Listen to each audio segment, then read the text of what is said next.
한미 동맹의 상징 세준이 아빠, 지금 영상으로 보신 마크 리퍼트 주한 미국 대사가 곧 미국으로 돌아갈 것으로 알려졌습니다. 리퍼트 대사는 지난 2015년 3월 흉기 습격 사건을 계기로 한미 동맹의 건재함을 보여준 상징적 인물로 떠올랐는데요. 그런 만큼 리퍼트 대사의 귀환에 대해서도 관심이 적지 않습니다.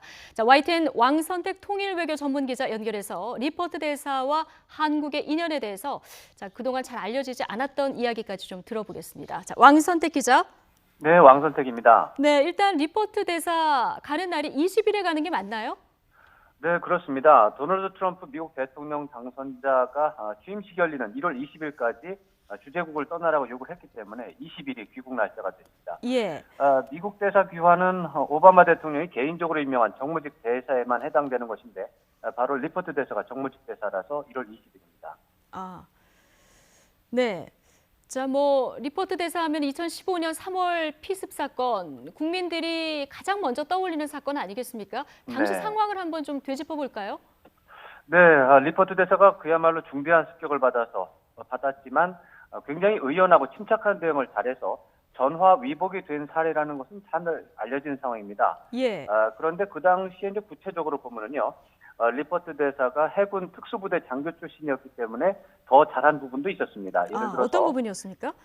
피습 직후에 현장을 급히 떠난 부분이 있는데요. 예. 이것이 바로 테러 사건에 대응하는 특별 훈련 교육 내용 중에 하나라고 합니다. 아, 그렇군요. 예. 그리고 네, 그 테러를 하게 되면은 2차 공격을 반드시 준비한다는 것입니다. 그래서 1차적으로 문제가 나면 반드시 떠나야 한다고 합니다. 그 3cm 깊이의 엄청난 상처를 받은 상황에서도 이제 현장을 급히 떠났다. 이것이 이제 리퍼트 대사의 의연한 대응이고, 두 번째로는 주변 사람들한테 중대한 상처를 입었으니까 병원으로 후송을 해달라고 명확하게 요청을 해야 한다고 합니다. 네. 되게 이런 사건이 나면 다른 사람들이 우왕좌왕하면서 시간을 보내기 때문에 그러니까요. 본인이 병원으로 가야 한다. 이렇게 주변에 얘기를 했고, 실제로 이제 이에 대해서 주변에서 그 당시에 취재를 하던 우리 기자들이, 한국 기자들이 그걸 좀 도와줬죠. 예. 그래서 병원으로 이송이 된 상황입니다. 그냥 침착하게 대처했다 이렇게만 생각을 했는데 이런 또 배경이 있었군요. 그렇습니다. 예, 당시 오바마 대통령의 걱정이 대단했다 이렇게 또 보도가 되지 않았습니까? 당시에 직접 통화를 했다고도 하죠.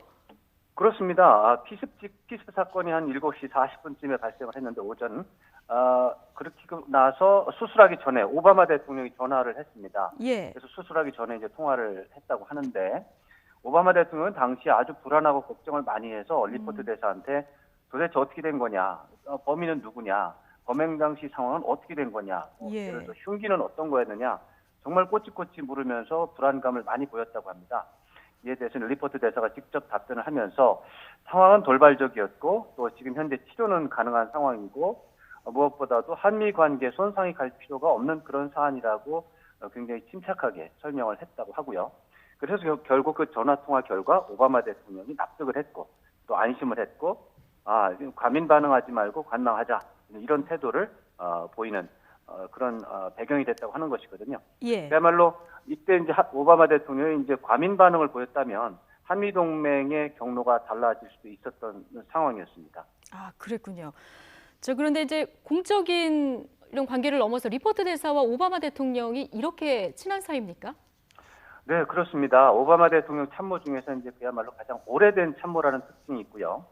2005년 32살 때 이제 정책 보좌관으로 시작을 했는데, 예. 다른 참모들, 최측근 참모들이 많이 있습니다만 지금 오바마 대통령의 최측근 참모들은 그보다는 3년 뒤 2008년에 동참한 경우입니다. 예. 제일 오래됐고, 그 다음에 이제 원래는 리퍼트 대사는 정책 참모입니다. 외교 분야 정책 참모였는데 농구 친구가 되면서 형제처럼 지내는 개인 참모로 변모한 예. 사이입니다. 나이는 12살 차이인데 네. 거의 형제 사이처럼 되고요. 네. 저는 이제 리퍼트 대사와 개인적으로 대화를 좀 나눠봤는데, 대화를 나눌 때 보면 오바마 대통령의 열렬한 팬이다, 이제 그런 느낌을 좀 받는 그런 경우가 많았습니다.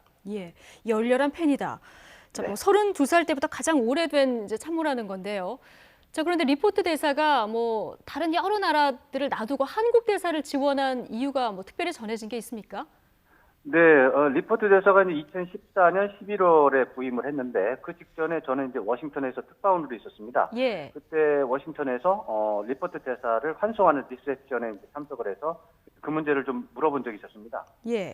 그랬을 때 리포트 대사가 하는 말이 2000년 정도에 이제 미 의회 보좌관을 하고 있었는데 그때 한국 방문 프로그램이 있었다고 합니다. 그래서 그 프로그램에 참여를 해서 한국을 방문했는데 그때 한국이 참으로 좋았고 사람들이 친절하게 대접을 했고 음식이 너무나 좋았고 그래서 한국을 아주 좋아하는 상황이 됐는데 2014년 초에 이제 한국 대사 자리가 났기 때문에 특별하게 자원을 했고 또 오바마 대통령이 적극적으로 후원을 해서 가게 됐다. 네. 이렇게 설명을 들었습니다. 자, 한국에서 2년 조금 넘게 있지 않았습니까? 네, 2년 3개월이죠. 그렇죠. 한국에 대해서 어떤 인상을 갖고 있는지 혹시 들어보셨습니까?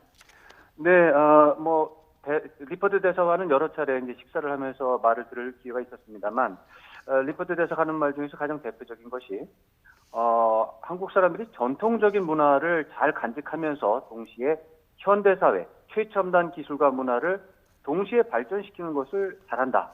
이것이 미국에서는 참 상상하기 어려울 정도로 잘하는 거다 하면서 놀랍고 부럽다.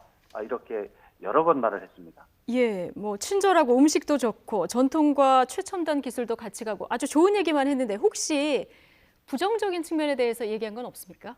네, 저도 그걸 가끔 물어본 적이 있었습니다만 예. 뚜렷하게 답변한 적은 없었습니다. 예.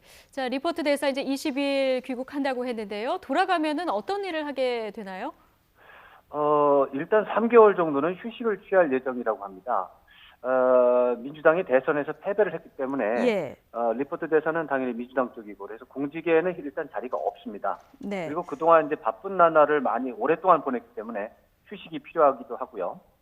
일단 워싱턴에 돌아가면은 한국 식당을 찾아서 한국식 치맥을 좀 먹고 싶다고 합니다. 예. 그리고 민간인 자격으로 앞으로 기회가 나는 대로 예를 들어 휴가를 내서라도 한국을 자주 방문하고 싶다고 하고요. 예. 지금 현재 리퍼트 대사는 민주당에서 외교 안보 분야의 최고 인재 명단에 들어 있습니다. 그래서 앞으로 무엇을 하든 간에 특히 4년 뒤에는 또 대통령 선거가 있기 때문에 민주당에서 중요한 역할을 하게 될 것이고 또 한국과의 인연도 그렇기 때문에 계속 이어질 것으로 기대하고 있습니다. 네, 돌아가서도 한국식 치맥을 먹을 예정이다. 뭐 한국 사람 다 돼서 돌아가는 것 같은데요. 앞으로 한국과 인연 말씀하신 대로 좀 잘 이어졌으면 좋겠다 이런 바람이네요. 네, 네. 지금까지 왕선택 YTN 통일외교 전문 기자와 함께했습니다. 고맙습니다. 고맙습니다.